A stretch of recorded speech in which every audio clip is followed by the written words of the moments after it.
नमस्कार दोस्तों, एक बार फिर से आप सभी का हार्दिक स्वागत है। तहे दिल से इस्तकबाल करता है ये नाचीज आपके ही अपने इस ऑनलाइन प्लेटफॉर्म के ऊपर, निःशुल्क YouTube platform doctor Garhwal some English. अभी जो सीजन चल रहा है आपका, ये टोटली है ग्रेड 3 की एग्जामिनेशन के बारे में। जनवरी का जो आपका वहां पर सेकेंड और थर्ड वीक है, वो टोटली नाम है आपके थर्ड ग्रेड शिक्षा के लिए वहां पर भर्ती परीक्षा का आपका, जिसमें L1 की बात भी अपन कर सकते हैं, L2 की बात भी वहां पर कर सकते हैं। तो थर्ड ग्रेड का जो शिक्षक भर्ती 2026 में आयोजित होने वाली परीक्षा है, उसका सबसे बड़ा सवाल यह है कि अब हमारे पास में टाइम बिल्कुल लास्ट में आ गया है। बहुत कम टाइम है, करीब करीब आप देख सकते हैं कि 15 दिसंबर के आसपास अपन पहुंचने वाले हैं और 15 जनवरी के आसपास आपकी एग्जामिनेशन, मतलब कुल मिला के लगभग लगभग आपके पास में एक महीना वहां है। ठीक है, अब ये 2-4 दिन तो जो ऊपर नीचे होते हैं, किसी ना किसी काम में आप खर्च कर देते हैं। ठीक है, आप बीमार भी हो सकते हैं, आप किसी शादी ब्याह में भी जा सकते हैं, आप थोड़ा आलस भी कर सकते हैं। ठीक है, कोई बाहर का घर का काम भी हो सकता है। तो 35 दिन ना माने, इसे केवल कितना माने, 30 डेज माने, सिर्फ एक महीना इसे आप वहां पर मान लीजिए। तो अंतिम समय में सवाल यह है कि हम तैयारी कैसे करें आपका। ठीक, यहां पर सही और सटीक रणनीति जो हमें चाहिए, एक अनुभवी इंसान से जो आपको सजेशन चाहिए होते हैं, आपकी गाइडेंस और काउंसलिंग आपको चाहिए होती है, मॉनिटरिंग चाहिए होती है, वो वहां क्या होनी चाहिए। ठीक है, तो अभी अभी आपके लिए बस थोड़ा सा ये कुछ पीपीटीज में मैं चीजें बताऊंगा, बस इतना पढ़ लो। ठीक है, जो जो मैं तुम्हें वहां पर समझाना चाहता हूं, देखो कौन सी बातें बच्चा इसके अंदर आपके लिए महत्वपूर्ण रहने वाली है। सबसे पहली चीज तो ये रहेगी कि आप अपने पास में ऐसे टॉपिक्स, ऐसे बिंदु लें जो कि हाई यील्ड है। हाई यील्ड का मतलब है जिनका वेटेज ज्यादा होता है, अंक भार ज्यादा होता है,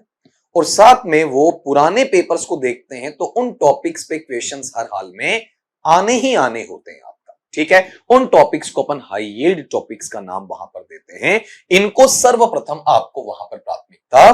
देनी है आपका। ठीक, अगली चीज कौन सी आपका, कि इसी के अंतर्गत हम इसके टुकड़े बना लें आपका, कि किस हिसाब से हम अपने सिलेबस को वहां पर पढ़ें,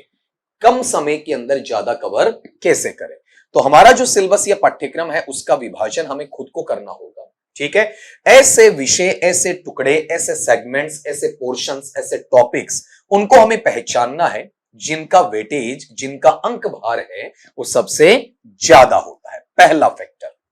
दूसरी बात, जो आपका कमजोर एरिया है, ठीक, कि भाई इस टॉपिक का सवाल आ जाए तो अचानक मैं कर नहीं पाऊंगा, इसके लिए मुझे कम से कम रिवीजन की जरूरत तो है, एक बार या दो बार। तो उन टॉपिक्स को पहले छांट लें कि ये टॉपिक्स मेरे सबसे वीक रहेंगे। इनको आपको खाली पढ़ना नहीं बल्कि रिवाइज भी करना है, और रिवाइज करने के साथ में आपको यह भी देखना है कि इनका क्वेश्चन सही भी हो जाए। अगर आप रिवाइज करने के बाद ऐसा लगता है कि नहीं, तो फिर उस चीज को दरकिनार किया जा सकता है। आप कम से कम किसी टेस्ट सीरीज के थ्रू, किसी मॉक टेस्ट के थ्रू अपने आप को पहचानने का प्रयास जरूर करेंगे। रियल या वास्तविक परीक्षा में जाने से पहले 5 से 6 मॉक टेस्ट आपके होने चाहिए, ऐसे सवाल या ऐसे सेक्शन के अंदर से जहां पर आपसे बार बार गलती हो रही है, उन्हीं टॉपिक्स को आधार बनाकर उनसे जुड़े हुए टेस्ट में आपको अपीयर होना चाहिए। लेकिन अंतिम समय में अब वो नहीं है कि किसी फला टीचर के नोट्स देख लिए,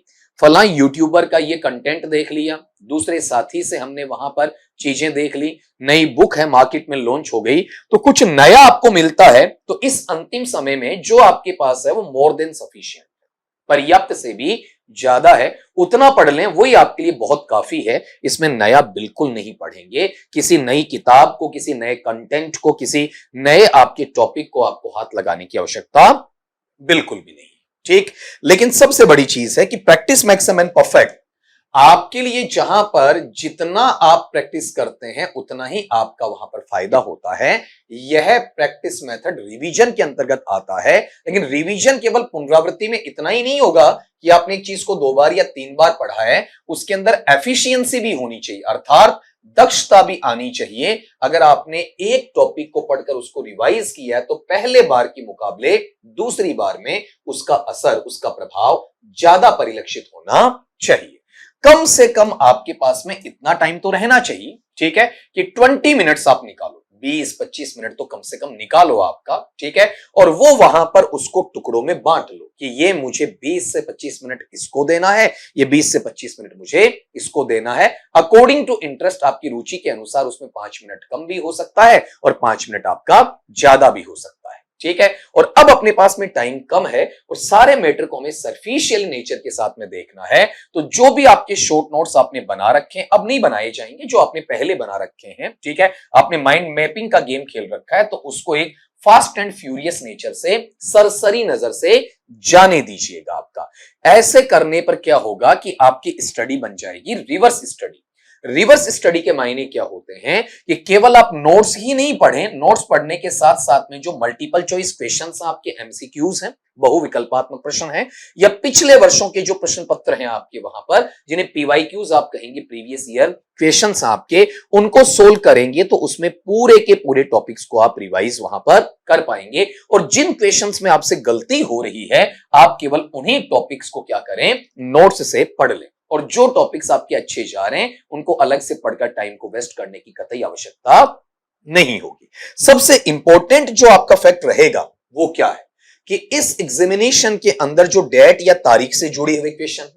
जो आपके सूत्र से जुड़े हुए हैं, परिभाषाओं से जुड़े हुए हैं, ठीक है, समितियों के नामों से जुड़े हुए आपके क्वेश्चंस हैं, ठीक है, इनको आपको बार बार प्रैक्टिस करनी है, क्योंकि ये परमानेंट मेमोरी में, लॉन्ग टर्म मेमोरी में, स्थायी आपकी स्मृति में जाने में काफी वक्त लेते हैं। ये धारणात्मक नहीं होते हैं, फैक्चुअल होते हैं, तथ्यात्मक होते हैं, और तथ्यात्मक प्रश्न के लिए आपको उन्हें डेली के लिए कम से कम 1 घंटा निकालना है कि ये मेरे पास में 50 से 100 फैक्ट हैं, ठीक है, तो रोज इनको मैं क्या करूंगा, दोहरान में लेकर वहां पर चलूंगा। और जब आपको ऐसी चीजों को दोहरान में लेना है, पुनरावृत्ति में लेना है, तो उसके लिए सबसे उत्तम समय आपका होता है सुबह वाला, मॉर्निंग टाइम है, दी बेस्ट टाइम होता है मेमोरी गेन करने के लिए, परमानेंट मेमोरी में चीजों को डालने के लिए। उससे बेहतर कोई टाइम नहीं होता है, क्योंकि आपका दिमाग बिल्कुल तरोताजा वहां महसूस करता है। एग्जामिनेशन हॉल में जाने से पहले आपकी खुद की तैयारी इन बेसिस पे हो जानी चाहिए, जिसके अंतर्गत आपके जो मॉक्स लग रहे हैं, ठीक है, या फिर कि आप सही समय पर पूरा पेपर हल कर पा रहे हैं कि नहीं कर पा रहे हैं, समय प्रबंधन ठीक है या नहीं आपका, वहां पर कोई क्वेश्चन छूटे तो नहीं, जल्दबाजी तो वहां पर ना हो। तो इसका तरीका क्या अपनाएं, क्या स्ट्रेटजी होगी। जहां तक आप मॉक टेस्ट की बात करते हैं, तो आपको रोजाना कम से कम, आज से अगर आप देखें, कम से कम 30 आपके पास में फुल लेंथ मॉक टेस्ट आपको देने हैं, ठीक है, और वो टाइम दिमाग में डाल लें, उतने समय के भीतर, चाहे मॉर्निंग का ले लें, इवनिंग का ले लें, आपका वहां पर अपनी वास्तविक परीक्षा के हिसाब से ही आपको डील करना है। आप ये मान के चलें कि 9 बजे पेपर शुरू हुआ तो कितनी बजे खत्म होना है, उसी हिसाब से उसमें अपने आप को शामिल करें, स्टॉप वॉच रख के, अपने साथ में ईमानदारी बरतते हुए, किसी प्रकार का कोई नेगोशिएशन वहां आपको अलाउ खुद को नहीं करना है। इसमें जो पेपर आप लेते हैं, ठीक,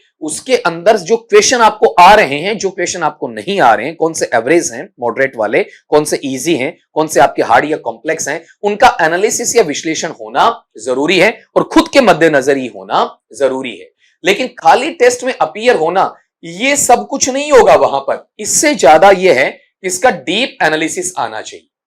इसका एक गहन विश्लेषण वहां होना चाहिए। इसमें जो छोटी छोटी मिस्टेक्स होती हैं, छोटी छोटी गलतियां होती हैं, ठीक है, उन सारी गलतियों को आप नोट डाउन करते चले, एक जगह इकट्ठा वहां पर करते चले। यहां पर पेपर को सही टाइम पर पूरा करना, वो रफ्तार आपकी अच्छी होनी चाहिए, लेकिन खाली पेपर पूरा करना, इतने से काम नहीं चलेगा। उसमें एक्यूरेसी, आपकी वहां शुद्धता कितनी है, आप कितने ज्यादा सवाल सही कर पाते हो, नेगेटिव से कितना बच पाते हो, ये पता होना चाहिए। तो पहली बात तो समय के अंदर पेपर खत्म करना ही करना है, इसका अभ्यास तो करना ही करना है, लेकिन साथ में जो नेगेटिव मार्किंग है उससे भी बचना है। और नेगेटिव मार्किंग हमारी क्यों होती है, हमें नहीं आता है, फिर भी हम इस टर्म के पीछे भागते हैं, कौन सा, तुक्केबाजी वाला। तुक्केबाजी से हमें हर हाल में बचना है। जो आपका वहां पर ये ऑप्टिकल मार्क रीडर है, ओमार शीट आपका वहां पर है, ठीक है, उसको भी आप एक डमी A4 पेपर ले लें आपका, ठीक, और उसी के आप फोटोस्टेट निकलवा लें, क्योंकि रियल ओमार शीट है, मार्केट से खरीदते हो सकता है कि आपके लिए एक्सपेंसिव पड़ जाए। तो कोई खाली ओमार शीट का जो पेज है आप गूगल से डाउनलोड करके उसकी फोटोस्टेट निकाल लें, ठीक है, और उस पर एक रियल प्रैक्टिस करना स्टार्ट कर दें आपका पेंसिल के साथ में, पेन के साथ में आपका वहां पर, ताकि ये जो चीज है कि ओमार शीट को भरने में अंतिम समय में कोई गलती आपकी नहीं होनी चाहिए कि रोल नंबर कैसे भरे जाते हैं, सीरीज कैसे भरी जाती है आपका वहां पर, माध्यम कैसे भरा जाता है आपका वहां पर, इसके अंदर आपके एक से लेके आगे वाले प्रश्न है उसके अंदर कहीं कोई गलत तो नहीं हो रहा है, कहीं कोई छूट तो नहीं रहा आपका, कोई अनुत्तरित वाला पार्ट है वो आपने छोड़ तो नहीं दिया, गोला भरने में कितना टाइम लगता है, एक एक में कितना टाइम लगता है, एक साथ कितना टाइम लगता है, ये सारा का सारा इसके साथ में आप विश्लेषित कर सकते हैं। तो आप बच्चों के लिए यही कहूंगा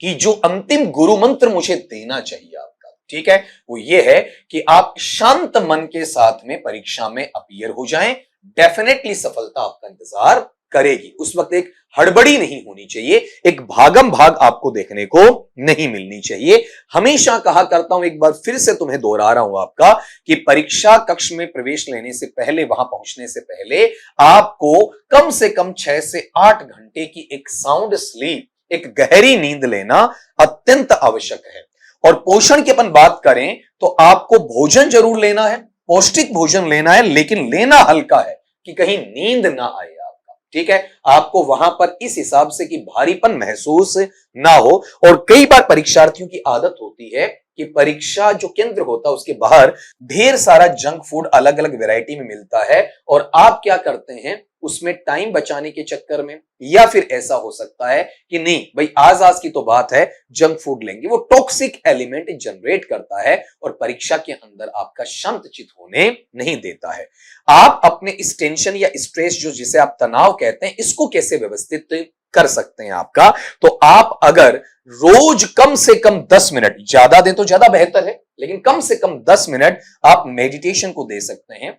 ध्यान मुद्रा पे बैठ सकते हैं आपका वहां पर योगा के रूप में। कहीं ना कहीं अगर आपको लगता है कि योगासन के आधार पर आप ध्यान नहीं बना पा रहे हैं, आपका अपने ब्रह्मरंध्र तक इस चीज को नहीं पहुंचा पा रहे, तो जो आपका लाइट म्यूजिक होता है, हल्का संगीत होता है, उसे कम से कम आंख बंद करके लेटे हुए बैठे हुए आपका वहां सुने, ताकि आपकी एकाग्रचित्तता है वो बढ़े, आपका उसमें आपको फायदा मिले। और सबसे बड़ी चीज, आप अपने आप से डरे हुए, आपको ये लग रहा है कि मैं नहीं कर पाऊंगा, जबकि पूरी दुनिया आपकी ताकत से डरी हुई है, ठीक है, पूरी दुनिया ये जानती है कि आप बहुत कुछ कर सकते हैं, लेकिन आपको अपने आप से डर लगता है कि मैं कुछ नहीं कर सकता है, कुछ नहीं कर सकता हूं। तो ये जो चीजें आपके दिमाग में आती है, कौन सी, कि लोग क्या कहेंगे, लोग ये सोच रहे हैं कि ये कितना आगे निकल जाएगा या ये कितनी आगे निकल जाएगी, तो खुद पर विश्वास होना जरूरी है। आपकी मेहनत जो आप करेंगे उसका फल आपको डेफिनेटली वहां पर मिलने वाला होता है। इसलिए इन चीजों को अगर मैं कहूं कि आपको निचोड़ या निष्कर्ष के तौर पर देखना है,